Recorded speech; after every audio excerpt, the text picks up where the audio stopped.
Hello, everyone. Thank you very much for your patience. My name is Shri, and I will be your moderator this evening. On behalf of Beroe, I would like to welcome you all to Beroe Insightful Webinars.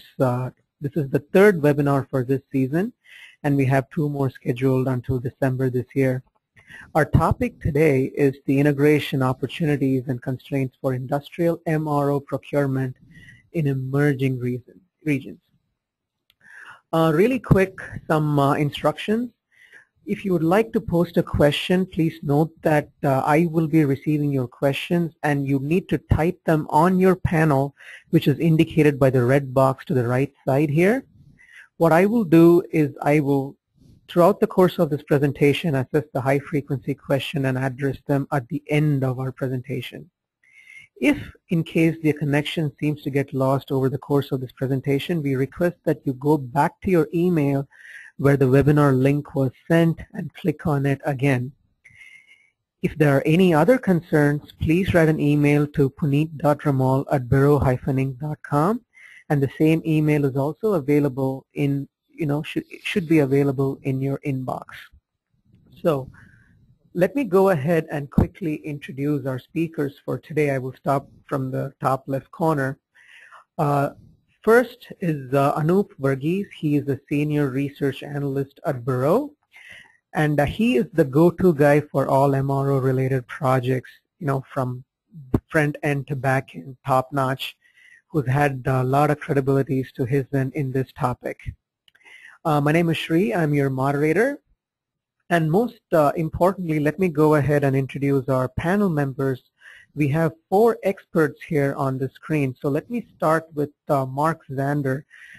There's actually a lot of credentials to his credit, but I just have to be very specific. He's the partner and CEO of XCOM Africa, and his consulting firm has sole focus on Africa. In short, he's the go-to person for any client or company if they need to do something in Africa. Our next speaker will be Rafael Blasco, who is the Strategic Sourcing Manager at Becton Dickinson. Rafael manages all procurement matters for MRO and IT for the Becton Dickinson operations in Europe, Middle East, and the African region.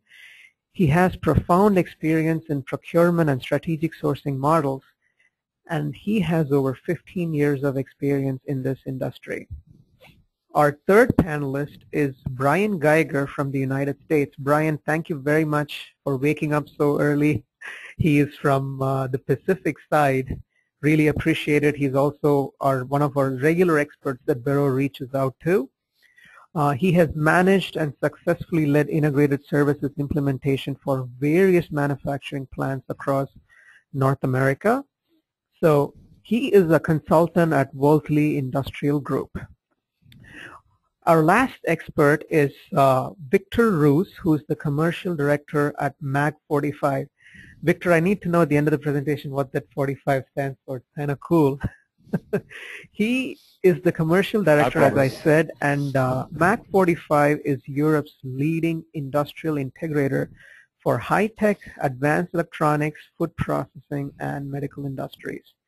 So, without further ado, let me pass this presentation on to our Beroe's senior analyst, Anup, who's going to kickstart this presentation for you. All yours, Anup. Thank you, Sri. Thank you for the wonderful introduction. By the end of this webinar, I believe we all will have a better understanding on how sourcing MRO supplies can be better integrated across multiple regions across the globe.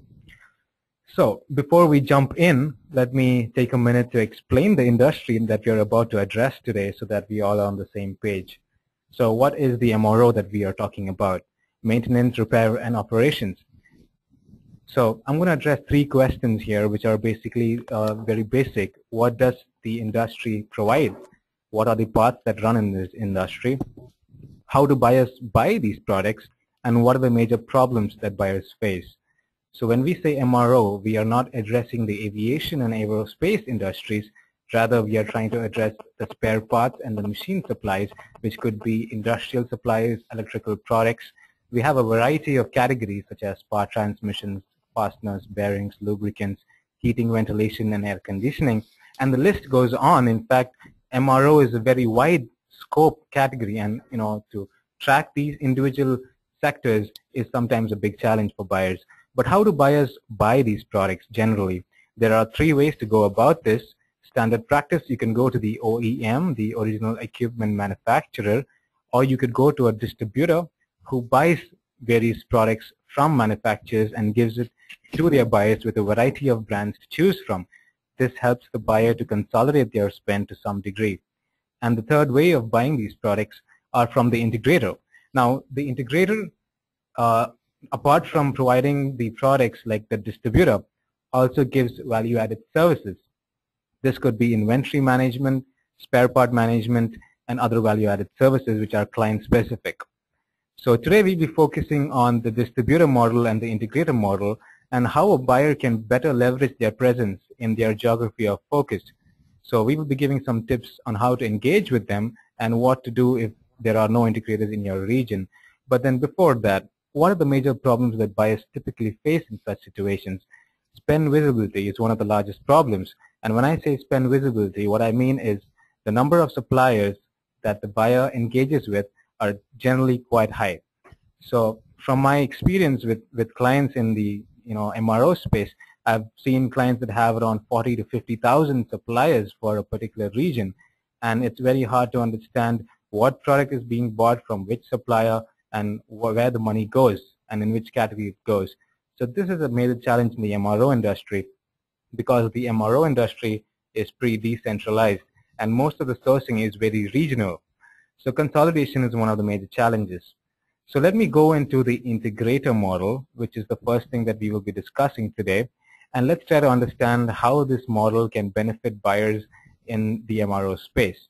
So here you see a buyer who is in black, and he engages with a single point of contact, which is the integrator, which is in red. So the functions of the integrator are mentioned here. We have site installation, inventory management solutions. The integrator also approaches your recommended supplier, so the buyer can recommend a supplier, and the integrator goes and does procurement outsourcing on behalf of the buyer, and the integrator approaches other distributors in order to get these parts. And this is something which buyers can leverage in order to consolidate their spend. So this is a fairly commonly adopted model in mature regions such as North America and Europe. So here we have with us on board Victor Ross and Brian Geiger, who are from leading integrators globally. So before we talk to them, I wanted to ask Rafael, who is actually from the buyer side, and he's from a Fortune 500 company, and they have a large MRO spend, and he has vast experience in this industry. So Rafael, your company engages with integrators and distributors, and you have successfully engaged with them over the last many years. So what would be a situation that you would say that you do not need to engage with an integrator though they are present in your region? Because though this might seem to be a one-stop solution, it's not always the case. There's always two sides to a coin. So what would be a situation where you think it's better to approach the OEM perhaps, maybe because of the part that is being sourced, or maybe from a distributor? So even though an integrator might be present, when would be a situation that you would not want to engage with them, Rafael?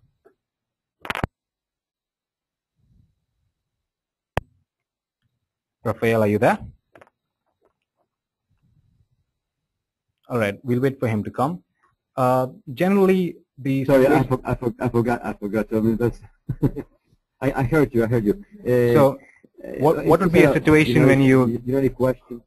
Yeah, what would be a situation when you don't want to engage with an integrator? Maybe when we deal with directly with manufacturers, with OEM companies, and by that I mean what we call custom-made parts, machine parts, which are made according to our own drawings and things like that. I don't mean that we will never go through an integrator, but for the time being, this is something that we prefer to keep as is, right, and continue to engage directly with them, because normally these companies not only provide the parts, but they provide other engineering services, installation and things like that. So those will be the cases where I think we will continue, at least for the time being, dealing directly with the OEM. Okay. Thank you, Rafael. So I think one of the situations when you want to engage with the OEM is when you have a custom part that you want to source. So it is more beneficial to engage with the OEM rather than an integrator. From the integrator side, we have Brian from Wolseley. So what do you think, Brian? Do you think that buyers can overcome the problem of having to source their OEM parts from the OEM itself so as to not damage their relationship that they have with the OEM? Do you have any suggestions to a buyer? Thank you for the question, Anup. I think that for the absolute lowest acquisition cost, if that's the goal, a buyer's best bet is to go directly to the OEM itself.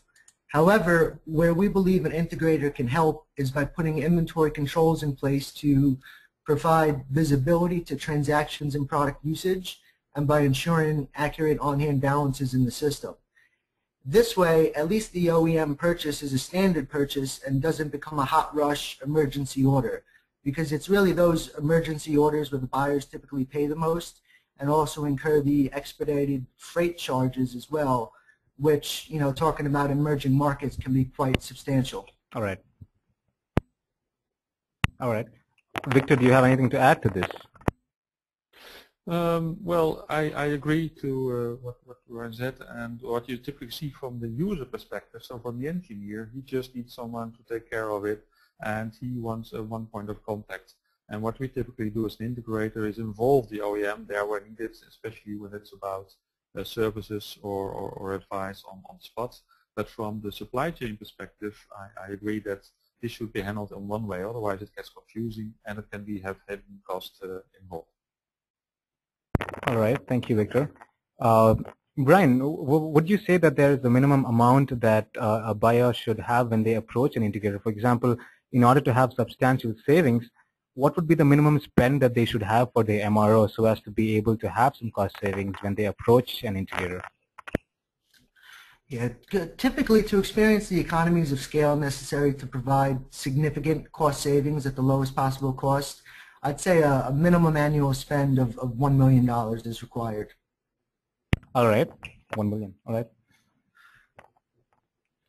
So I'll probably take you. Yeah, do you want to add something? I was just going to say, ultimately, the goal of an integrated supply program is to provide value and savings to the customer that outpace the actual costs of the program. And in order to get to that level, that $1 million threshold spend certainly helps. All right. Thanks, Brian. So when there are no integrators in your region that you want to source the product from, the only option that would be is to go to a distributor. And this is a fairly commonly adopted model. So here we can see that there's a buyer who buys their products from a number of distributors. And this is the distributor model where you basically have to engage with a number of them so you have a high number of points of contact. And this is another challenge in order to manage them. And the inventory management is also not done by most distributors. So in regions where there are no integrators, you might have to engage with a distributor. So they are not bad, but then what about inventory and what about innovation, consolidation, and reducing the number of engagements? So this is a major challenge, especially in regions such as Africa and other countries. So we will be looking into this in the coming slides. So today we're going to talk about three main topics. Let's get started. The first one is the integrator penetration levels globally. So what I mean by this is which countries have integrators in their region, which countries do not have an integrator in their region. So this helps us to understand the countries and the geographies that are mature in terms of integration. After this, we'll go through what you can do as a buyer when there are integrators in your geography. So if you are in Europe and you have a number of integrators there, what can you do to leverage that fact? But what if you are in Africa or some country that does not have an integrator? What can you do when there are no integrators in your region? So let's start with point number one. Let's try to understand the global penetration levels of integrators. Let's start with the most mature market, North America.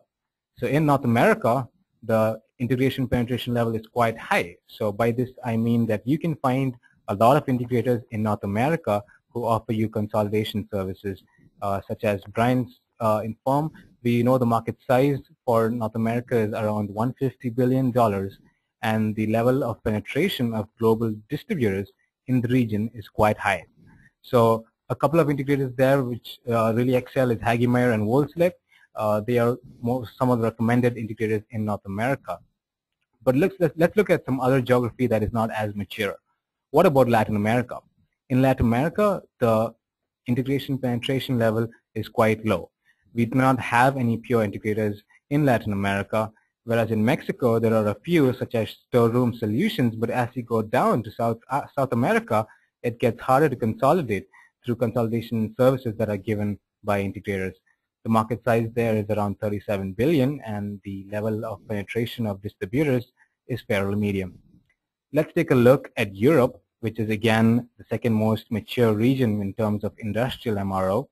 Well, the level is quite high, as you can see over there on your left side, and the market size is 125 billion, which ranks number 3, and the level of penetration of global distributors is also quite high.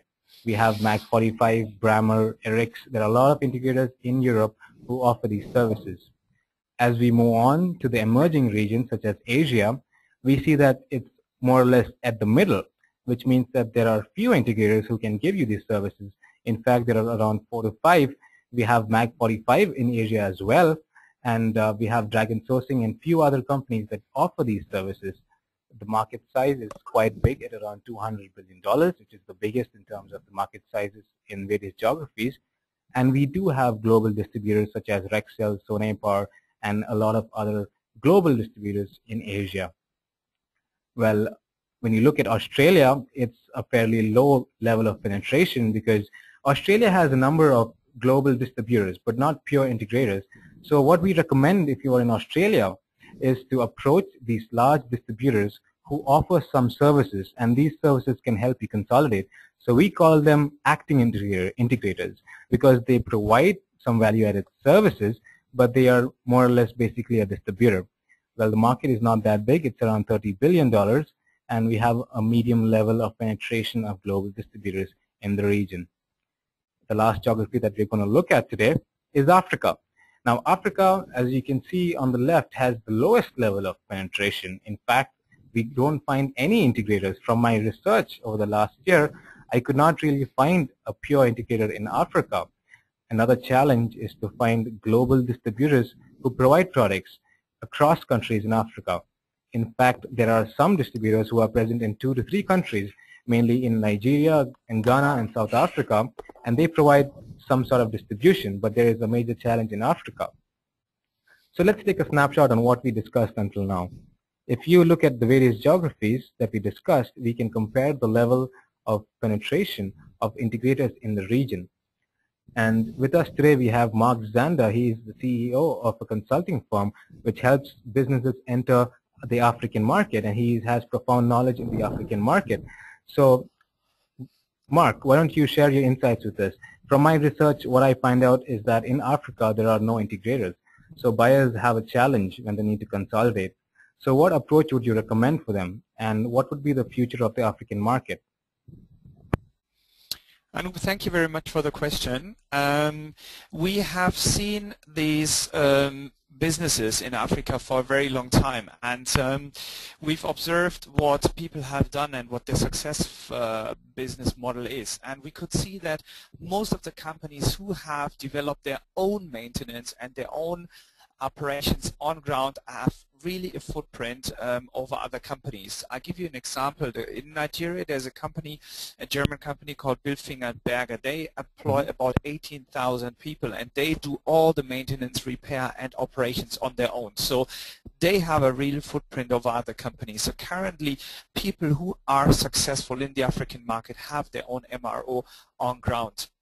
However, the market is changing, and I believe that within the next 10 to 15 years, the market seriously requires MRO companies on ground. So my recommendation is for everyone, go and have a look at the existing markets, the large markets, the oil and gas markets which are on ground, and I'm sure within the next 10 to 15 years the scenario will change from a distributor model more to an integrator model.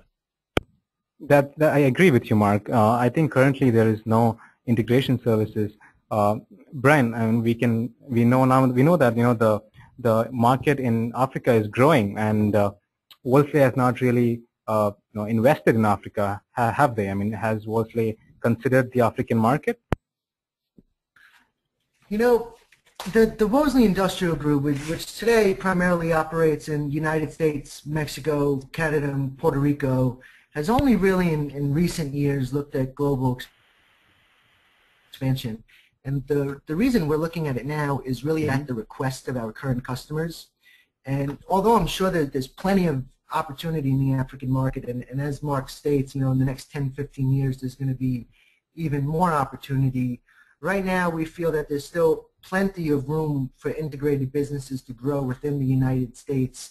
And until that primary market is saturated, global expansion is really going to continue to come at the request of existing customers. All right, Brian. Victor, do you agree with him? Do you think it's the same case with MAG45? And what are your thoughts on Asia? Yes, well, I agree. I could not say it better. What you see typically in Asia, this market is also still growing very fast in terms of integrator, and there are not so many truly integrated solutions at the moment seen in the market. We rolled out with Johnson & Johnson and with Philips Electronics over there, but I haven't encountered fully integrated models in this region so far. So I agree that the growth opportunities in Europe and Asia are that high that at the moment, it makes no sense to invest in the African market, but if our customers ask us to do, we follow the footprint of our key customers, we will do. So if there is a business that is there in Africa, then you would probably be interested if someone comes up to you, that is. Yeah, that's how we started it after all 10 years ago in Asia. We didn't just open an office, we followed the footprint of our key customers. And that's why we are now 10 years in Asia and we have these integrated supply solutions in place. So that could be the same for Africa in the next 10 years. So from an African view, absolutely, I totally agree to what you're saying, because I know that most of these companies, even the ones you were mentioning, are now looking at Africa and now creating their own Africa strategy. So if, and that's my recommendation to all the companies, if these companies do their Africa strategy, let them also take into the MRO model already, requiring other companies, integrators, to follow them straight, because most of the time people come and set up their plant, set up their production, and then they call for MRO, which we always think is a bit at a late stage.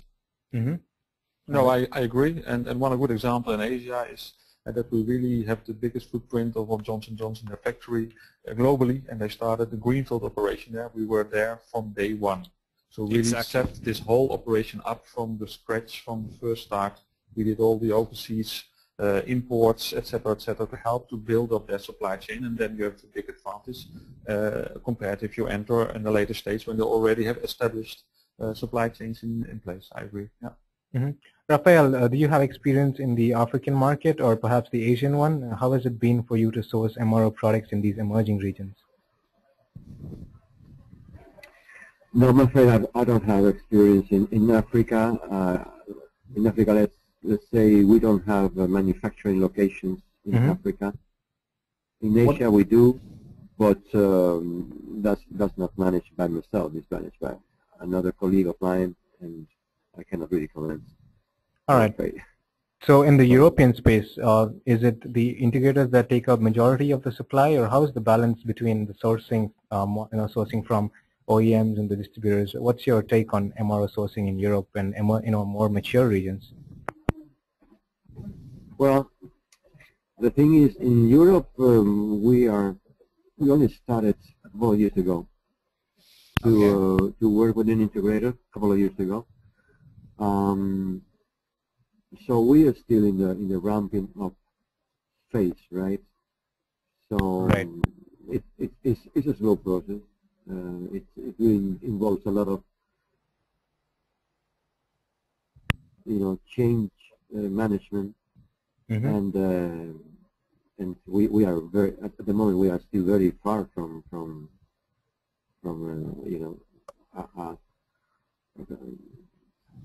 a medium situation. So we could say that we are really at the beginning after 2 years. Yeah. All right. But that's the way it goes. Each plant is got, in each country has got their own particularities, their own customs, their own supplier base, language, so Yeah. it's pretty hard.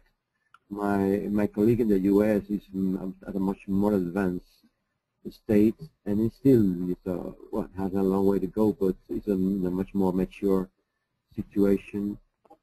They started earlier, and also it's in one country, and I think people I feel they are more used to move to integrators. I think in Europe it's still, or at least in BD, it's still a new culture, and it becomes difficult for people to get rid of their old ways of working. Yeah? But Yeah. we are moving. We are progressive, but not as quick as I would like. All right. At this moment. That's true, because the MRO industry is very decentralized, and one of the future aims that we have is always to integrate. But apart from that, even managing the inventory and having some visibility on when parts are being purchased in order to have a more global approach is another challenge which most buyers are trying to achieve. And I think it's not a very easy thing. It takes at least 3 to 5 years to implement change. All right. So let's take an example where we are present in a region that has an integrator. So we heard from the top integrators here that when the integrator is present, they have a lot of services that they can offer. So what should you do when an integrator is present in your geography? And what are the best ways to address that? But before I jump into that, I just want to have a quick word in terms of procurement maturity and how it is related to a company's cost-saving strategies. So let's take an example of a company in Asia. Let's call it Organization 1. And this company is not that mature when it comes to procurement. It has not done a lot. It does not focus on integration. It does not have a dedicated procurement team. Moreover, it just has regional sourcing for the most part, and few critical parts are sourced by global distributors. So this is what we would call a company that is pretty low in terms of procurement maturity.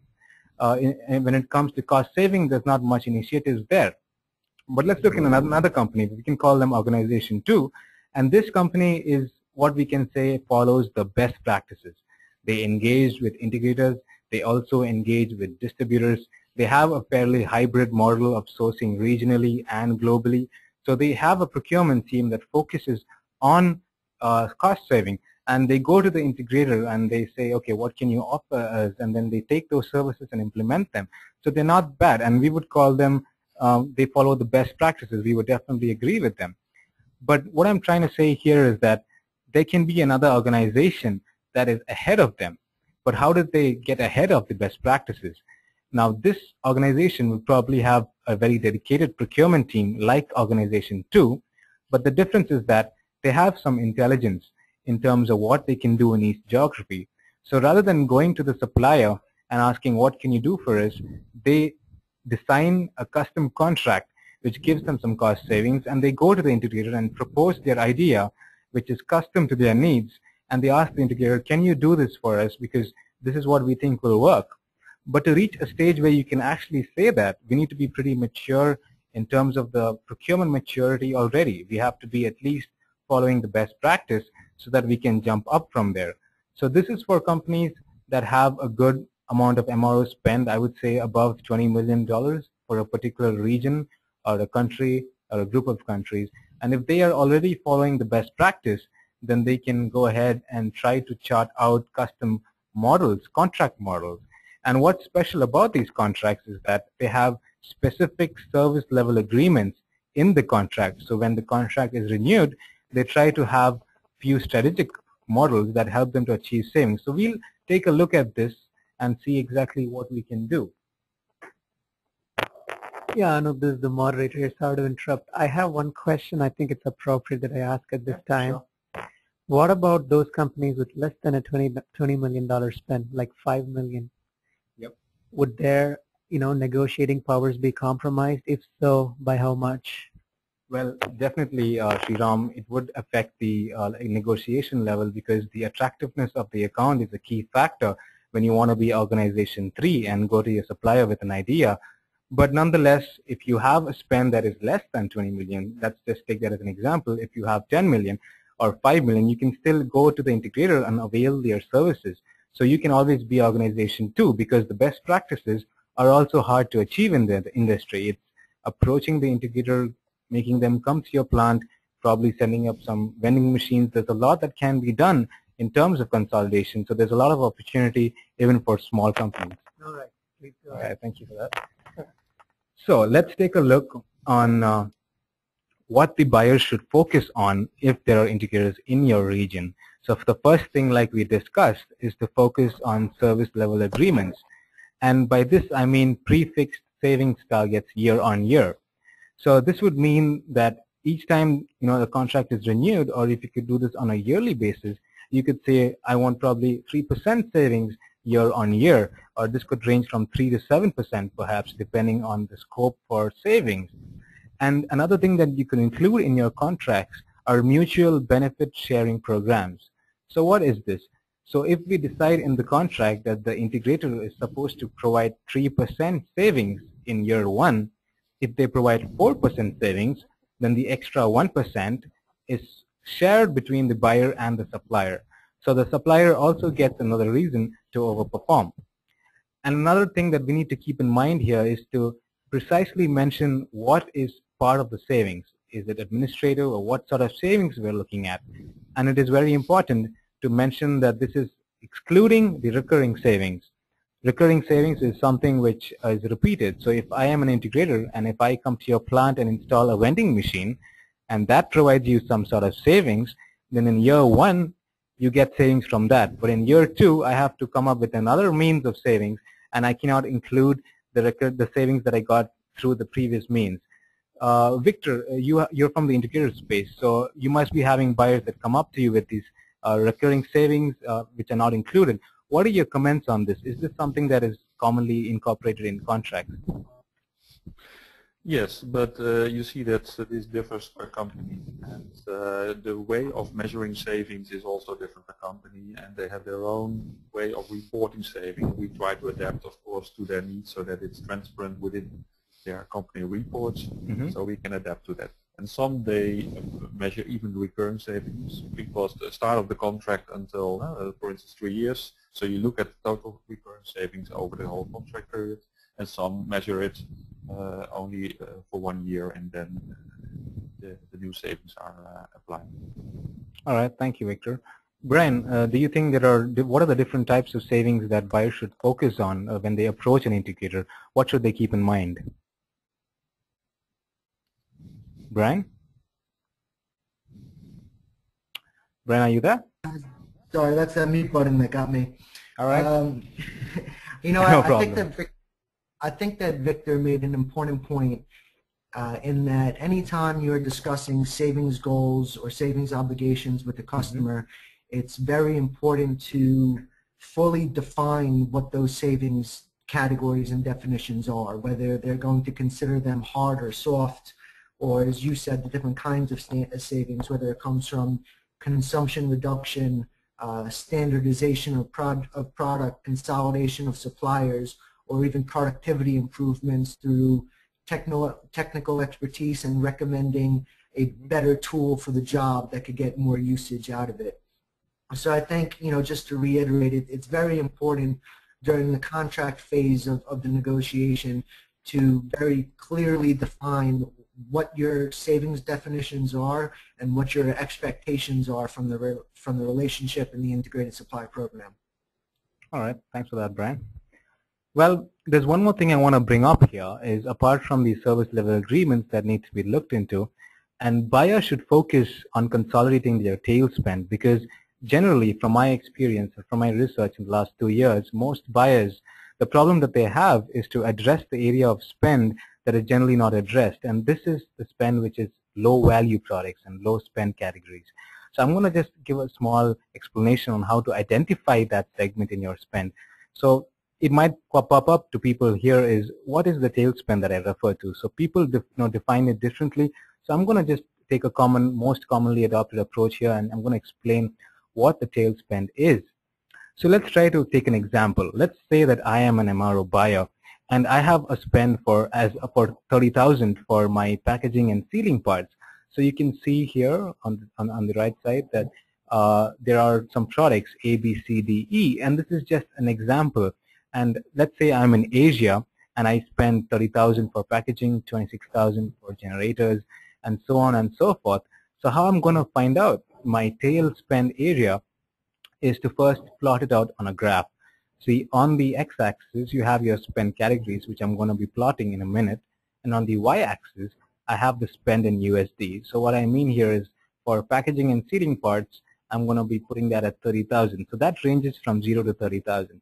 So you need to keep in mind here, in order to be able to understand where your money goes, you first need to be able to categorize your MRO spend.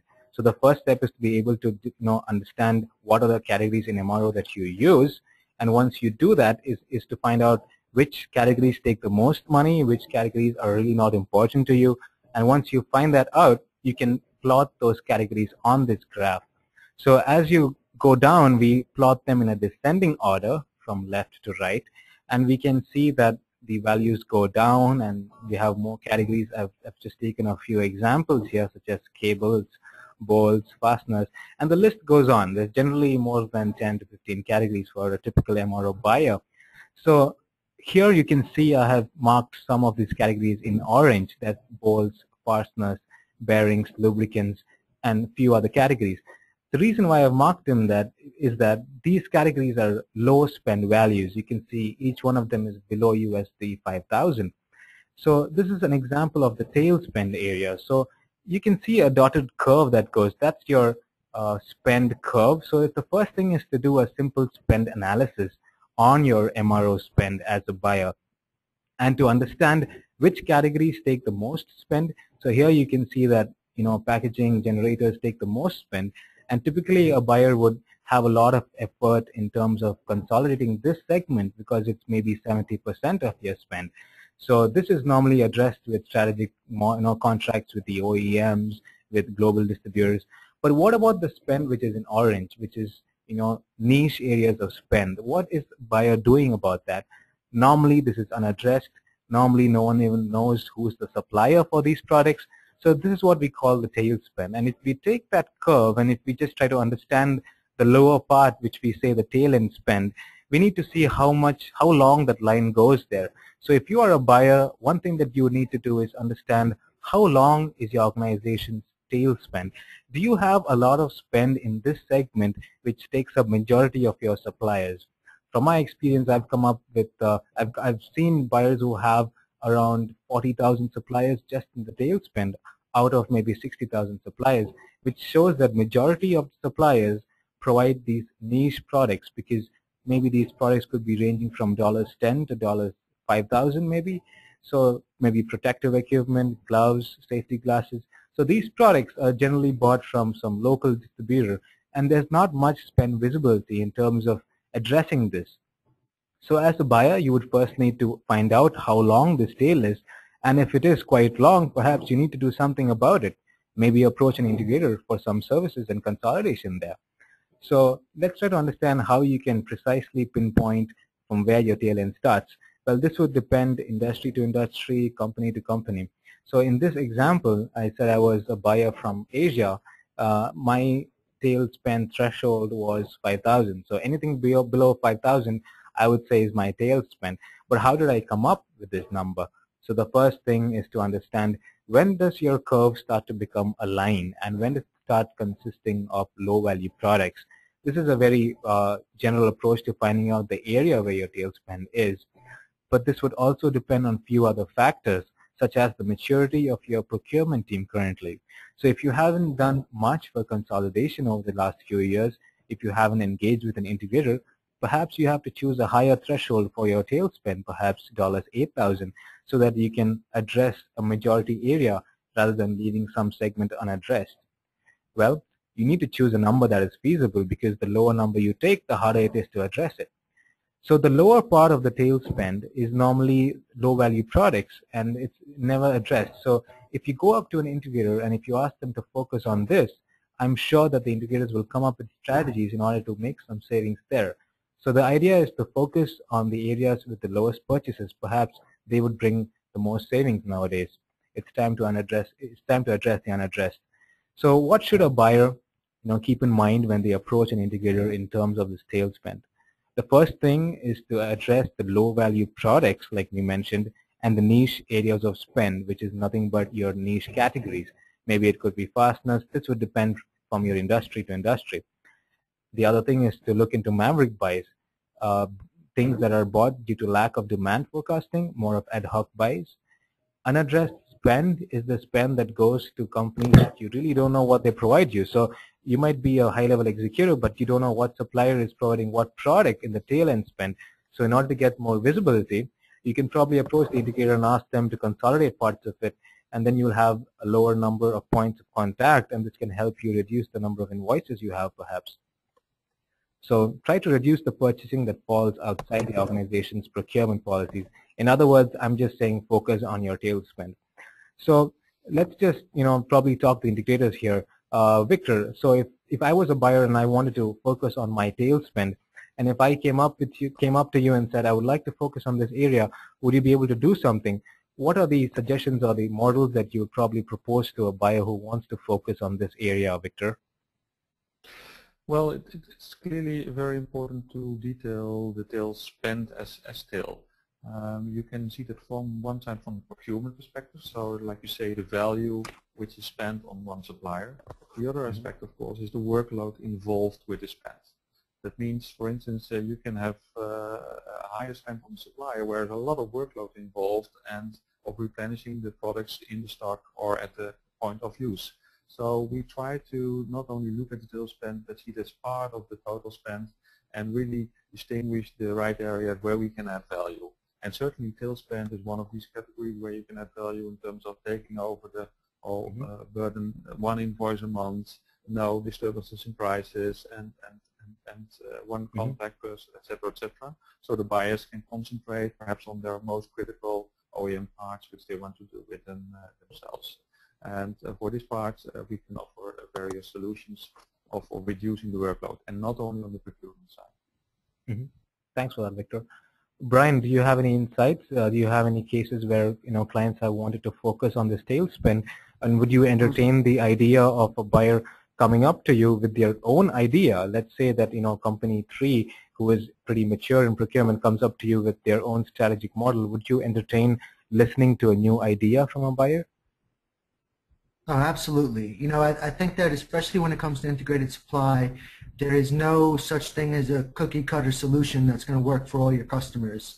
So one of the things that we do is a complete site assessment with each customer to really understand how they're doing things today, where their biggest needs and challenges are, and then we take their feedback into account to see what they think is the road to success, and then we kind of offer our suggestion or our interpretation of that vision based on our experience in the market. And oftentimes the buyers who work within an organization, they know their people best, and they often put together a great path for us to go towards. All right. Thank you for that. What would you say is the percentage savings, for example, if my spend is say $20 million, if my tail spend is around $8 million from that, how much percent savings on an approximate scale would you think that you can provide as an integrator, considering that you're in maybe Asia or some emerging region? Brian? Again, each customer is different, but I think for the purpose of modeling and a baseline savings model, I go between 5 to 6%. All right. Victor, do you have anything to add to that? Do you think that that's a fair number in terms of percentage savings? Yeah, I think the savings are higher. This is on the cost price we are talking, but the other cost savings are especially on the process side, the order to cash process, where you take out a lot of hassle, and on the stock level. So what you typically see that in these areas where you don't know, you haven't installed the supply chain for these kind of products, you can take a lot of stock which is there and reduce the number of obsolete stock. And these savings are, especially in the tail end, sometimes higher than the cost price savings you can reach on the product itself. Are there any challenges, Victor, when you said you operate in China, so when you operate in emerging regions, when you compare it to Europe, because you're one of the leaders there, do you think there is some difficulties in offering these integration services in China when you compare it to Europe, or is it pretty much the same? No, some factors are the same, but others are different. Let me emphasize, for instance, the culture differences in China in terms of what do you do yourself, what do you want to outsource. The cost of labor is, of course, different in China. In which region are you in China? Are you on the East Coast, on the West Coast? But you see that the awareness of costs of the factor of people involved is getting more and more important, where at the beginning it was much more a distributor cost reduction on cost price model. So now the awareness of process saving and logistics saving is increasingly higher than it was a few years ago, whereas in Europe it was already visual and could be observed from the very beginning. All right. So do you offer services in other countries apart from China, or do you just focus on China for now in Asia? We supply whole Asia, but the integrated models we rolled out at this time are only in China. All right. Thank you for that, Victor. So let's look at a situation when there are no integrators. So let's assume that maybe I'm in Africa, and like we all discussed earlier, the opportunities for consolidation are pretty much zero in Africa. So what can you do if you are a buyer in Africa? Let's take an example there, and you want to engage or you want to consolidate. What can you do when there are no integrators to be found? So I'm going to just discuss a very simple model that is commonly followed, and this is something that we always recommend as a standard practice to buyers, is to have a hybrid sourcing model, which means regional buyers, regional suppliers, and global suppliers. So I'm going to assume that I'm in Africa and I don't have any integrators there, but what I do have is local suppliers who are in your city and around the city, and a few global distributors who are present in most of the mature African countries. So I'm going to try to link a sourcing model with the criticality of the product. So let's try to understand how the criticality of the product can determine a sourcing strategy. So here we have an arrow which says criticality from low to high, from top to down. And let's say that I have low critical products, right? So it could be low volume purchase, or it could even have a high rate of replacement. It really doesn't matter because I'm going to buy them from a local distributor anyways. They're not really critical to me. If they take 2 days to come, it's not going to affect my output. So as you go up in terms of criticality, you would probably need to source it from a more reliable source. So the idea is to engage with a local distributor when the criticality is not so important. So for medium complexity, you can still go to the local distributor. And as you go up, when the complexity goes up, you might want to go to a national distributor or perhaps even an OEM. So for most critical parts, and this is especially for customized parts, like Rafael said, even in mature regions, he still goes to the OEM. Whereas yes, in Africa, yes, you can still go to the OEM, or you could go to national distributors. In Africa, the problem is that probably there will be a distributor in 1 or 2 countries, and they would have to export the products to the country that you want to bring the product in. So there will be some extra charges that come in the landing cost of the product. But this is something that you would have to bear as a buyer, because we really don't have too many choices when we are in an area that has no integration services. But this is a general model that can be followed in areas where you really can't approach an integrator. So this is something that I thought I would share with you. But then there are some challenges in emerging regions that really are not yet being unfolded. So let's take a look at the constraints in emerging regions. So the first thing I would say is the government regulations in some countries. And Marc has profound experience in the African market, and he'll be sharing with us how you can overcome these regulations. But one of the biggest challenges are import restrictions, taxes and duties. So in some countries you cannot bring steel products. It keeps changing. So this is something that we would say is really high to overcome as of now. Another thing would be the current tactical approach towards procurement. And this is something that was mentioned earlier, is that a company that is sourcing in a particular fashion 10 years back is following the same fashion even today. And this is predominant in Pakistan, India, and even few African countries, is that the higher level management is not really making the change that is required. Perhaps you need to have some sort of training for your employees, or maybe following some e-procurement platforms altogether, which changes the whole mode of procurement. So this can be overcome if there's a change in the higher level management. But the thing is to update yourself year on year to follow the best practice and not have the same approach. Every 5 years you need to have some sort of change or the other in terms of procurement. Another thing that we would really find common in these sort of countries are the mistrust between the suppliers and the buyers. So a buyer would not want to engage with a supplier and give them all their products because they might think that if there is a disruption in supply, what will I do? So this is something that calls for the need, it gives the need for supplier relationship management. This is something that is predominantly low in emerging regions when you compare it to mature geographies. But this can be overcome if the management takes steps, to initiate supplier relationship management. Perhaps you have long contracts with your suppliers. You become their core, buyers. You have a sense of loyalty. This can even give opportunities for discounts. This is something that is really commonly focused by top buyers who want to be ahead of the curve. Well, the last thing that I have is the assurance of quality. So when you go to a regional provider, you might need to invest in an inspection body that asserts the quality is up a high standard, and this might involve some investment, but this can be overcome by choosing an alternative sourcing model or having an inspection body. But these challenges are currently really predominant in India, Pakistan, few of the Asian countries. So let's talk about Africa. Marc, you've worked with clients who you've brought their business into Africa, and I'm sure most of them would have problems with the government regulations, import-export duties, which add to the cost, landing cost. So what are your suggestions in overcoming these problems? Do you think there are some more problems that have not addressed? But probably we could start with government regulations, Marc.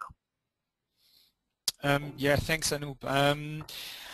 First of all, what we always recommend to clients is, Africa is a continent with 54 countries, and some countries have better government regulations and some do not have these good government regulations, meaning you really need to select the country properly where you want to start your business, where you really want to engage, because some really offer some pretty interesting models, and I think some are pretty critical to deal with. But if you have made a decision for a country, it is always important to integrate all stakeholders, and especially the stakeholders in the government as well. So share your ideas of the business, share what you want to do, integrate them from the first moment, give them understanding about what your plans is, and then try to develop a joint model with a government. And that's why I think the dialogue is very, very important.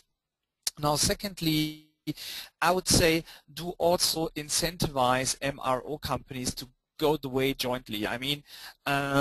Get early into the dialogue, see what you can do jointly, and I think overcoming these government regulations is a joint approach of various players in these markets. So if you can integrate these stakeholders at an early stage, that is really something which is very important. All right, thank you for that, Marc. And I think this wraps up our presentation. I think our moderator has something to say here. Sriram. Yeah, thank you, Anup, and thank you all, the panel members, for your participation. So that wraps up the presentation. I'll just take a quick question. Anup, we just have about a minute. All right. I think this is a pretty simple question, so you can answer it in 30 seconds. You mentioned that service level agreements are important. What would you say are the top 2 or 3 things important in an SLA? Can you give an example? Well, Sriram, to be frank, this would really depend on your spend and your, what you're looking for, how much cost savings. But just give you a quick example is probably if you can categorize your products in terms of critical and non-critical. If you're approaching a supplier, let's say an integrator, perhaps you can say for your critical products, let's say that's 20% of your spend. You're willing to pay a premium price. Maybe you're willing to pay a bit more. For that 20% of your product range, you can pay a bit more because you really want that product fast. So you would say, I need the product in 2 hours, and I'm willing to pay a premium. But for my non-critical products, which could be 80% of my total product range, perhaps I'm willing to pay a little less. So this could probably give some savings, in a 2 to 3 year time, and also for the supplier need not stock unnecessary products because the contract says that some products are non-critical. This is a small example. There are a lot of other ones like this, but probably we can take that up on maybe our next webinar. So thanks again, Anup. So for the benefit of our audience here, what we will do is, compose a better reply, a detailed reply, I'm sorry, and send it all to the audience here, with respect to other couple of questions we have. Once again, thank you very much, Anup. Thank you very much, Rafael, Victor, Brian, and Mark. So Brian, I guess you can go back to sleep now. We really appreciate it. So on behalf of Beroe, thanks again for your participation. We look forward to seeing you again in a couple of weeks. All right. You all have a nice day. Bye-bye. Thank you. Thank you. Thank you, likewise. Thank you very much. Thank you. Bye-bye. Bye-bye.